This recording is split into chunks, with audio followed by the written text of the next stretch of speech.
আছে আৰু আজি এটা নতুন ৰেচিপি লৈ মই আহিছোঁ বহুত দিন ভিডিঅ' দিব পৰা নাই সেইবাবে বহুত দুখিত মই কাৰণ মোৰ এটা মানে এক্সাম চলি আছিল সেইটো কাৰণে মই মানে ৰেচিপি দিব পৰা নাছিলোঁ চ' আজি ভাবিলোঁ এটা নতুন ধৰণৰ ৰেচিপি মই বনাব খুজিছোঁ চ' ভাবিলোঁ আপোনালোকৰ লগতো শ্বেয়াৰ কৰোঁ আৰু আপোনালোকেও সোৱাদ লওক মোৰ লগতে ময়ো সোৱাদ লওঁ চ' ব'লকচোন আমি কিটচেনলৈ যাওঁ আৰু ৰেচিপিটো বনোৱা ষ্টাৰ্ট কৰোঁ সাধাৰণতে মছলাবিলাক হ'ব সকলোৰে ঘৰত মানে পোৱা ধৰণৰ কাৰণ মই আগৰ ভিডিঅ'টো কৈছোঁ যে মই মছলাবিলাক যিটো মছলা ইউজ কৰোঁ সেই ইউজ কৰা মছলাবিলাক সাধাৰণতে সকলোৰে ঘৰত পোৱা যায় তেনেকুৱা টাইপৰে মছলা মই এড কৰিব বিচাৰোঁ কাৰণ সকলোৱে বনাই খাব পাৰিব আপোনালোকে চ' এতিয়া বেছি কথা মানে নকয়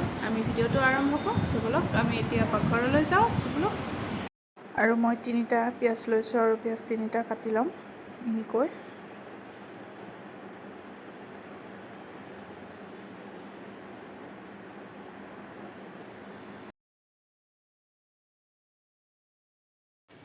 পিঁয়াজখিনি মোহাৰি ল'লোঁ এখন প্লেটত মই গৰম মছলা তেজপাত আৰু শুকান জলকীয়া লৈছোঁ আৰু কেৰাহীটো গৰম হৈ আছিলে আৰু তেল দি দিলোঁ এইখিনি তেল আৰু এইখিনি গোটেইখিনি দি দিলোঁ আৰু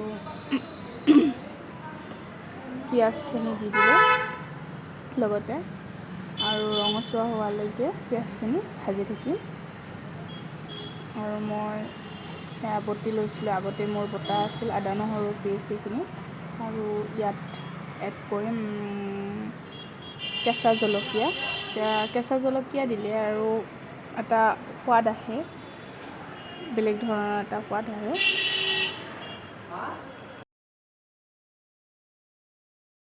চাওকচোন পিঁয়াজৰ কালাৰটো ইমান ধুনীয়া হ'বলৈ ধৰিছে সমানয় পিঁয়াজৰ কালাৰৰ ৰংটো চেঞ্জ হৈ আহিছে আৰু পানীটো মৰি গৈছে ইয়াতে মই অকণমান পানী দিম মছলাখিনি পিঁয়াজখিনি মানে সিজিবৰ কাৰণে আৰু এয়া মই জিৰা গুড়া দিলোঁ সৰু চামুচেৰে এচামুচ আপোনালোকৰ যিমান পৰিমাণ হয় সেইখিনিয়ে মছলা এড কৰিব আৰু নিমখ মই সোৱাদ অনুসৰি দিলোঁ এতিয়া ভালদৰে লৰাই দিম যাতে পিঁয়াজখিনিৰ লগত গোটেইখিনি মছলাবিলাক মিক্স খাই ধৰে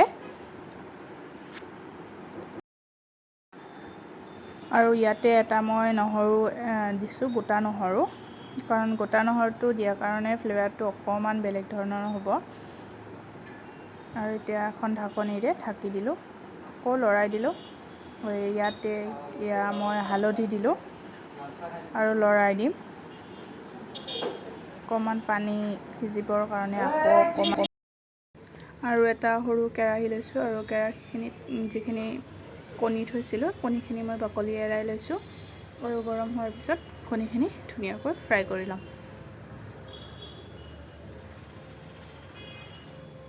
আৰু এতিয়া ফ্ৰাই হ'বলৈ দিছোঁ অকণমান লৰাই থাকিম তেলখিনিৰ লগত কণীকেইটা মিক্স হ'বলৈ দিম তাৰপিছত ইয়াতে নিমখ হালধি গোটেইখিনি দি দিম লৰাই থাকিম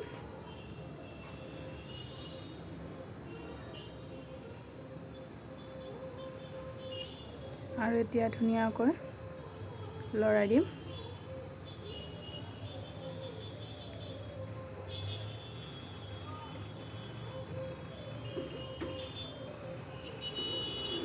এয়া মই কালাৰ অহাৰ কাৰণে ৰংগুড়া দি দিছোঁ যিটো কাশ্মীৰী মিৰ্চ বুলি কয় আৰু এয়া চালোঁ পিঁয়াজখিনি ধুনীয়া হৈ গৈছে মানে একদম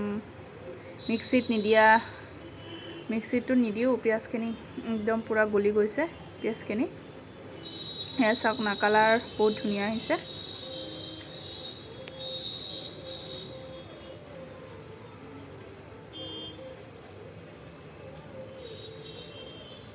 ধুনীয়া কালাৰ আহি গৈছে নহৰুটো ভালদৰে সিজি গৈছে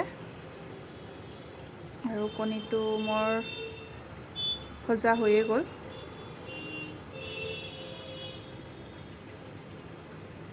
আৰু চাওক না তেলখিনিও একদম ওলাই অহাৰ নিচিনা হৈছে কাৰণ ভজা হৈয়ে গৈছে।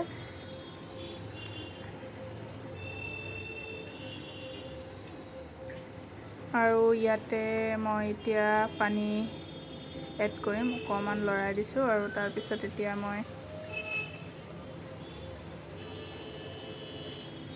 পানী দিব পৰা হৈয়ে গৈছোঁ।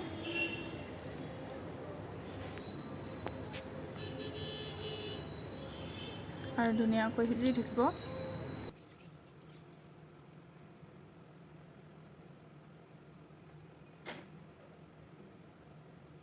আৰু এতিয়া মই কণীকেইটা যে ভাজি থৈছিলোঁ ইয়াতে উতলিবলৈ দি দিম কণীকেইটা।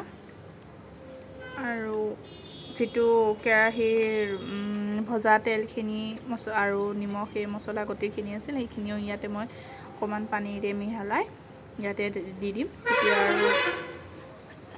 আৰু বেছি মানে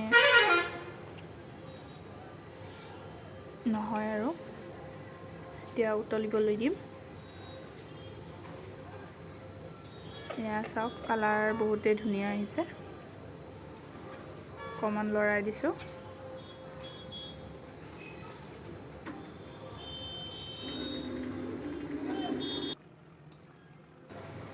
মোৰ যিটো ৰেচিপি হয় এইটো বিহাৰী এগ কাঢ়ি প্ৰায়ভাগ হৈয়ে গ'ল। এতিয়া চাওক উতলি আছে আৰু এতিয়া মোৰ ৰেচিপিটো সম্পূৰ্ণ হৈ গ'ল, কাৰণ ইয়াত আৰু মছলা চছলা এড কৰিব লগা নাই। আৰু আপোনালোকে ৰুটিৰ লগত, ভাতৰ লগত খাব পাৰে। চাই কেনেকুৱা পালে কমেণ্ট ছেকশ্যনত জনাবচোন। আৰু লাইক, কমেণ্ট আৰু ছাবস্ক্ৰাইব কৰি দিব। শেষত বেল আইকনটো দবাই দিব। আৰু এতিয়ালৈকে বাই বাই, আৰু সুস্থ থাকক, হেপী থাকক, গুড নাইট লগতে। তো নেক্সট ভিডিঅ'ত মই আকৌ লগ পাব আপোনালোকে মোক, আৰু এনেকৈ মৰম আশীৰ্বাদ দি থাকিব। চ' এতিয়ালৈকে বাই বাই।